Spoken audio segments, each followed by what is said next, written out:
Hello friend welcome to my channel Varsha Vandana blog को आपण स्वागत करुच्ची मु वंदना सांग मैंने आज एक नुआ वीडियो मुझे चलते स्टार्ट करवा आज भिडटी माणवसा गुरुवार पूजा विधि पवित्रमय मार्गशीर मास विधि मार्गशीर मासरे प्रथम धान अमल आरंभ हुए चाषी तार खलु धान हला आनी थाए धान अमल करी घर को आनिबा आगरू ता घरणी एथिरु धला धानर सीसा बाछि बाहर करि थाए।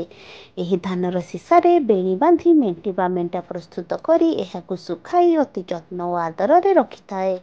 गुरुवार ओसार पूर्व दिनरु घर द्वार अगणा और घर चारिपाख गोबर माटी लिपा पोछा करी परिष्कार करि थाए।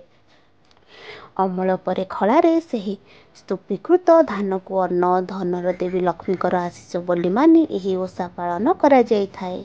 माणबसा गुरुवार ओषा पूर्व दिन राति गृहिणी माने घर द्वार लिपा पोछा करी झोटी चिता पकाई थांती। गुरुवार दिन बड़े भोर उठी नारी माने स्नानादि कार्य सारी लक्ष्मी को पूजा आरंभ करि थांती। गाँ मानकरे महिला माने माटी घर को गोबर लिपा पोछा करी नूतन चाउलर पिठौरे झोटी एवं लक्ष्मीपाद आंकती।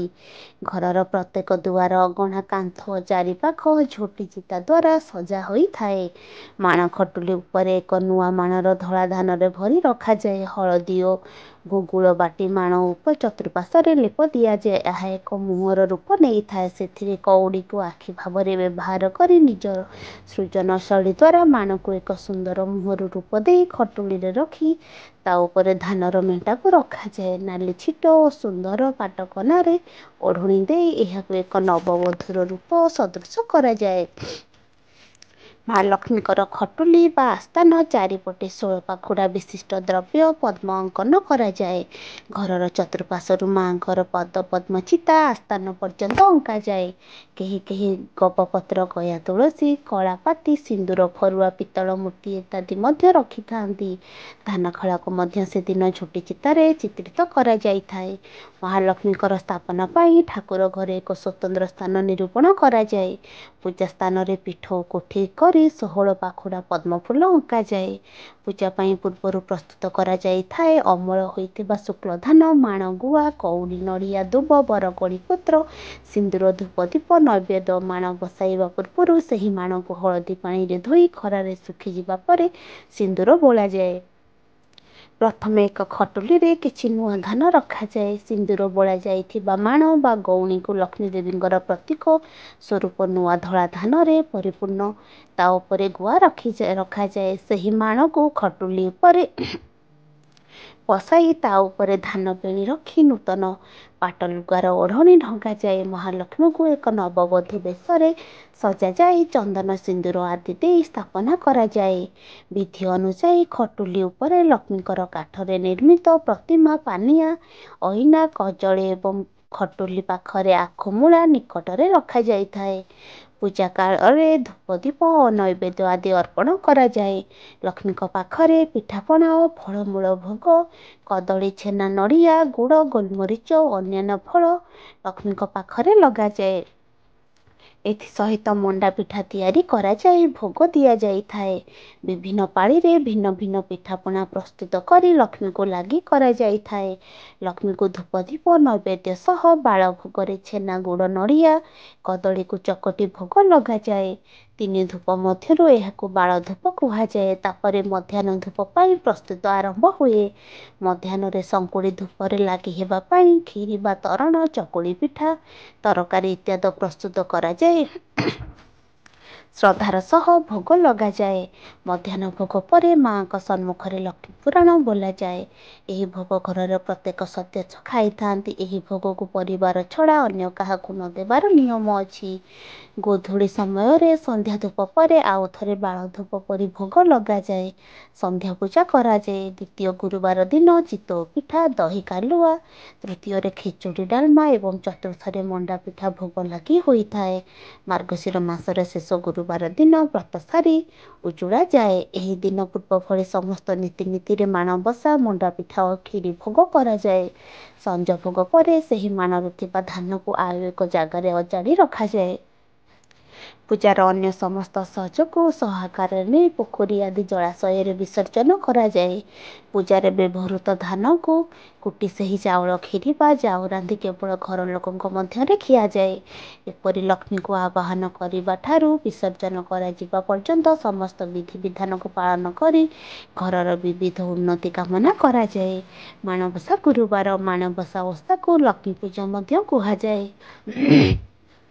ଏହି ସମୟରେ ଧନ୍ୟ ଧାନ ବାତ୍ସଲ୍ୟ ଓ ଦୟା କ୍ଷମାର ପ୍ରତିମୂର୍ତ୍ତି ରୂପେ ଲକ୍ଷ୍ମୀଙ୍କୁ କଳ୍ପନା କରାଯାଇ ଘରର ଶ୍ରୀ ସମୃଦ୍ଧି ପରିଷ୍କାର ପରିଚ୍ଛନ୍ନତା ଆଦି ପ୍ରତି ଦୃଷ୍ଟି ଦିଆଯାଇଥାଏ। ମାର୍ଗଶିର ମାସରେ ପୂଜା ଘରେ ଧାନ ମେଣ୍ଟା ବା ଧାନ ବେଣୀରେ ସଜା ଯାଇଥାଏ। ଧାନ କେଣ୍ଡାକୁ ଗୁନ୍ଥି ଏହି ମେଣ୍ଟା ବା ବେଣୀ ତିଆରି କରାଯାଏ। ଚାଉଳ ଆଦି ଶସ୍ୟ ମାପିବା ପାଇଁ ମାଣର ବ୍ୟବହାର ହୋଇଥାଏ। ଏହି ଓଷାରେ ଧାନ ମାଣ ବସାଇ ତାହାକୁ ପୂଜା କରାଯାଉଥିବାରୁ ଓଷାଟି ମାଣବସା ନାମରେ ଜଣାଯାଏ। କିମ୍ବଦନ୍ତୀ ମାଣବସା ଗୁରୁବାର କିମ୍ବଦନ୍ତୀ ବଳରାମ ଦାସଙ୍କ ଲକ୍ଷ୍ମୀ ପୁରାଣରେ ବର୍ଣ୍ଣନା କରାଯାଇଛି। ଏହି ପୁରାଣ ଅନୁଯାୟୀ ଦାସ ଦାସୀ ପରିବେଷ୍ଟିତ ଲକ୍ଷ୍ମୀ ଦିନେ ସ୍ୱାମୀଙ୍କଠାରୁ ମାଣବସା ଗୁରୁବାର ଅନୁମତି ନେଇ ଦେଶ ଭ୍ରମଣରେ ବ୍ରାହ୍ମଣୀ ରୂପରେ ବଡ଼ ଦେଉଳରେ ବିଜେ କଲେ। କିଏ ତାଙ୍କୁ ପୂଜୁଛି ତାହା ଜାଣିବା ନିମନ୍ତେ ସେ ଘର ଘର ବୁଲିଲେ। ଅନେକ ଧନୀ ବଡ଼ ଲୋକ ସେଦିନ ଗୁରୁବାର ବୋଲି ଭୁଲି ଯାଇଥିବା ଦେଖିବା ପରେ ସେ ଶ୍ରିୟା ନାମକ ଜଣେ ଚଣ୍ଡାଳୁଣୀ ଘରେ ପହଞ୍ଚିଲେ। ଘର ଦ୍ୱାର ପରିଷ୍କାର କରି ଲିପାପୋଛା କରି ଶ୍ରିୟା ତାଙ୍କ ପୂଜା ପାଇଁ ସଜ ଭୋଗ ନୈବେଦ୍ୟ ଆଦି ସଜାଡ଼ି ରଖୁଥିଲା। ମହାଲକ୍ଷ୍ମୀ ତାହାଙ୍କ ଭକ୍ତିରେ ମୁଗ୍ଧ ହୋଇ ସେଠାରେ ହିଁ ରହିଗଲେ। ଏହା ଦେଖି ବଳରାମ କୋପ ପ୍ରକାଶ କଲେ। ସେତେବେଳର ସମାଜରେ ଛୁଆଁଅଛୁଆଁ ଭାବ ଗଣା ଯାଉଥିବା ଚଣ୍ଡାଳୁଣୀ ଘରେ ପାଦ ଦେଇଥିବାରୁ ବଡ଼ ଦେଉଳ ଦ୍ୱାର ମହାଲକ୍ଷ୍ମୀଙ୍କ ପାଇଁ ବନ୍ଦ ହୋଇଥିଲା। ଅପମାନିତ ହୋଇ ମା ମଧ୍ୟ ଶ୍ରୀମନ୍ଦିରରୁ ବାହାରି ଗଲେ। ଯିବାବେଳେ ପଣ କଲେ କାଳିଆ ବଳିଆ ଜଗନ୍ନାଥ ବଳଭଦ୍ର ଦୁଇ ଭାଇଙ୍କୁ ଉଚିତ ଶିକ୍ଷା ଦେବେ। ମହାଲକ୍ଷ୍ମୀଙ୍କ ନିର୍ଦ୍ଦେଶରେ ସମୁଦ୍ର କୂଳରେ ବିଶ୍ୱକର୍ମା ଆଉ ଏକ ପ୍ରାସାଦ ଗଢ଼ିଦେଲେ। ତାଳ ବେତାଳଙ୍କୁ ଡାକାଇ ମା ବଡ଼ ଦେଉଳରୁ ସବୁ ଜିନିଷ ଲୁଟି ନେଇ ଶ୍ରୀମନ୍ଦିରକୁ ଶ୍ରୀହୀନ କରିଦେଲେ। ଖାଇବାକୁ ନ ପାଇ ଦୁଇ ଭାଇ ଭୋକରେ ଆଉଟୁ ପାଉଟୁ ହୋଇ ଶେଷରେ ସେହି ପ୍ରସାଦ ସମ୍ମୁଖରେ ପହଞ୍ଚିଲେ। ପ୍ରସାଦର ମାଲିକାଣୀଙ୍କର ଆତିଥେୟତାରେ ବିମୁଗ୍ଧ ହୋଇ ସେମାନେ ପ୍ରସାଦ ମାଲିକ ମାଲିକାଣାକୁ ଭେଟିବାକୁ ଚାହିଁଲେ। ଆଉ ପରିଚୟ ପାଇବା ପରେ ନିଜକୁ ଲଜ୍ଜିତ ମନେ କଲେ। ଦୁଇ ଭାଇ ଶୁଚିଶୁଦ୍ଧ ଲୋକଙ୍କ ଦ୍ୱାରକୁ ଯିବାକୁ ବାରଣ ନାହିଁ କି ଛୁଆଁଛୁଆଁ ଭେଦଭାବ ରହିବ ନାହିଁ ବୋଲି ପ୍ରତିଶ୍ରୁତି ପାଇବା ପରେ ମହାଲକ୍ଷ୍ମୀ ଶ୍ରୀମନ୍ଦିରକୁ ବାହୁଡ଼ିଥିଲେ। ଝୋଟି ଓଡ଼ିଶା ସଂସ୍କୃତିର ଭଣ୍ଡାର ତଥା ଓଡ଼ିଶା ପରମ୍ପରାର ଏକ ପରିଚୟ ହେଉଛି ଝୋଟି ଚିତା ଓ ମୁରୁଜ। ଓଡ଼ିଆ ଘରେ ପ୍ରତି ପର୍ବପର୍ବାଣି ବିବାହବ୍ରତ ଶ୍ରାଦ୍ଧ ଚିତା କିମ୍ବା ମୁରୁଜ ପଡ଼େ। ଏହା ବିନା କୌଣସି ଶୁଭ କାମ ଯେମିତି ଅସମ୍ପୂର୍ଣ୍ଣ, କାରଣ ଏଥିରେ ଲୁଚି ରହିଛି ଆମର ରୁଦ୍ଧିମନ୍ତ ସଂସ୍କୃତି ପରମ୍ପରା ଓ ଧାର୍ମିକ ତତ୍ତ୍ୱ। ଏଥିସହ ଏହି ଝୋଟି ଚିତା ଓ ମୁରୁଜ ଓଡ଼ିଆଣୀଙ୍କ ହସ୍ତକଳା ଚିତ୍ରାଙ୍କନ ଏବଂ ଭାବାବେଗର ପରିଚୟ ଦିଏ। ଆମ ଉତ୍କଳୀୟ ସଂସ୍କୃତିରେ ଝୋଟି ଚିତା ଓ ମୁରୁଜର ପ୍ରମୁଖ ଭୂମିକା ରହିଛି। କିଛି ଶୁଭ କାମ କରିବା ପୂର୍ବରୁ ଘରକୁ ଏହି ଲୋକକଳା ଦ୍ୱାରା ସଜାଇବାର ପରମ୍ପରା ରହିଛି। ଯଜ୍ଞ ବିବାହ ବ୍ରତଘର ପିଣ୍ଡଦାନ କିମ୍ବା ପୂଜା ପାର୍ବଣ କରିବା ସମୟରେ ଚିତା କିମ୍ବା ମୁରୁଜ ପକାଯାଏ। ସେହି କାର୍ତ୍ତିକ ମାସ ସାରା ଚଉରା ମୂଳେ ମାର୍ଗଶିର ଗୁରୁବାର ପାଇଁ ଦାଣ୍ଡରୁ ବାଡ଼ି ପର୍ଯ୍ୟନ୍ତ ଷଠି ପୂଜା ବା ଶାମ୍ବ ଦଶମୀ ଭୋଗ ପାଇଁ ହେଉ ସବୁ କିଛି ନା କିଛି ମୁରୁଜ ଝୋଟି ଚିତା ପକାଇବାର ବିଧି ରହିଛି। ପୂର୍ବ କାଳରେ ହିନ୍ଦୁ ଧର୍ମରେ ପ୍ରକୃତି ପୂଜା କରାଯାଉଥିଲା। ପ୍ରକୃତିକୁ ପ୍ରତିମା ରୂପ ଦେଇ ପୂଜା କରାଯିବା ବେଳେ ତାଙ୍କର ଆସ୍ଥାନ ପାଇଁ ମୁରୁଜ ବ୍ୟବହାର କରାଯାଉଥିଲା। ତେବେ ଭାରତର ଅନ୍ୟ ସ୍ଥାନରେ ହେଉଥିବା ଚିତା ତୁଳନାରେ ଓଡ଼ିଶାର ଫୁଲପଲ୍ଲୀରେ ପକାଯାଉଥିବା ଚିତାର ସ୍ୱତନ୍ତ୍ରତା ରହିଛି। କାରଣ ଏହା ଏକ ନିଛିକ କଳା, ଯାହାଦ୍ୱାରା ଜଣେ ଓଡ଼ିଆ ନାରୀ ତାର ନାରୀତ୍ୱର ପରିଭାଷାକୁ ବର୍ଣ୍ଣନା କରେ। ଏଥିସହ କେଉଁ ପର୍ବରେ କେଉଁ ଚିତା ମୁରୁଜ ପଡ଼ିବ ସେଥିରେ ଭିନ୍ନତା ପରିଲକ୍ଷିତ ହୁଏ। ଓଡ଼ିଶାର 12 ମାସରେ 13 ପର୍ବ ମଧ୍ୟରେ ମାଣବସା ଗୁରୁବାର, ଦୋଳ ପୂର୍ଣ୍ଣିମା, ପ୍ରଥମାଷ୍ଟମୀ, ରଥଯାତ୍ରା, ଖୁଦୁରୁକୁଣୀ, ଦଶହରା, ସୁଦଶା ବ୍ରତ, ଗହ୍ମା ପୂର୍ଣ୍ଣିମା ଓ ଦୀପାବଳିରେ ଘରର ଦୁଆର, ଦାଣ୍ଡ, ପୂଜାଘର କାନ୍ଥରେ, ଚଉରା ମୂଳେ ଝୋଟି ଚିତା ପକାଯାଏ।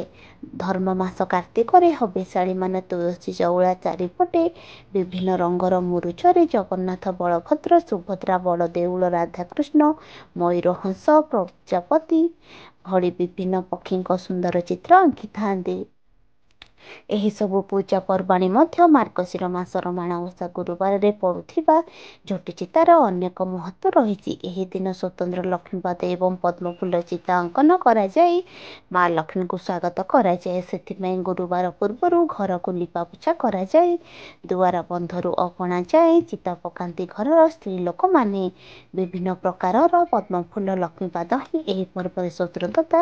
ଏଥିସହ ଘରର କାନ୍ଥରେ ହାତ ଛୋଟା ଝୋଟି ଚିତା, ତା ଉପରେ 3ଟି ଟିପ। ତଥାପି ଝୋଟି ଚିତା ଘରକୁ ଆହୁରି ସୁନ୍ଦର କରେ। ଝୋଟି ପଛରେ ଥିବା ମନୋବୈଜ୍ଞାନିକ କାରଣ ଆସନ୍ତୁ ଜାଣିବା।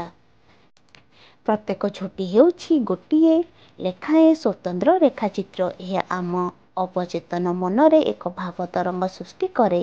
ଏହା ମନକୁ ଶାନ୍ତ ରଖେ। ଅନେକ ରେଖା ସମ୍ବଳିତ ଏହି ରେଖାଚିତ୍ର ବା ଝୋଟିକୁ ଦେଖିଲେ ଆମ ମସ୍ତିଷ୍କରେ ଥିବା ନ୍ୟୁରନ୍ ଗୁଡ଼ିକ ସକ୍ରିୟ ହୋଇ ଉଠନ୍ତି, ଯାହା ଯୋଗୁଁ ମନରେ ଶାନ୍ତି ଆସେ। ଠିକ୍ ସେହିପରି ପ୍ରତ୍ୟେକ ଦେବାଦେବୀଙ୍କ ନିମନ୍ତେ ମଧ୍ୟ ଏକ ସ୍ୱତନ୍ତ୍ର ରେଖାଚିତ୍ର ବା ମଣ୍ଡଳ ଅଛି, ଯାହାଦ୍ୱାରା ଉକ୍ତ ଦେବୀ ବା ଦେବତା ସହଜରେ ଆକର୍ଷିତ ହୋଇଥାନ୍ତି ଏବଂ ପୂଜା ସଫଳ ହେବାର ଆଶା କରାଯାଏ।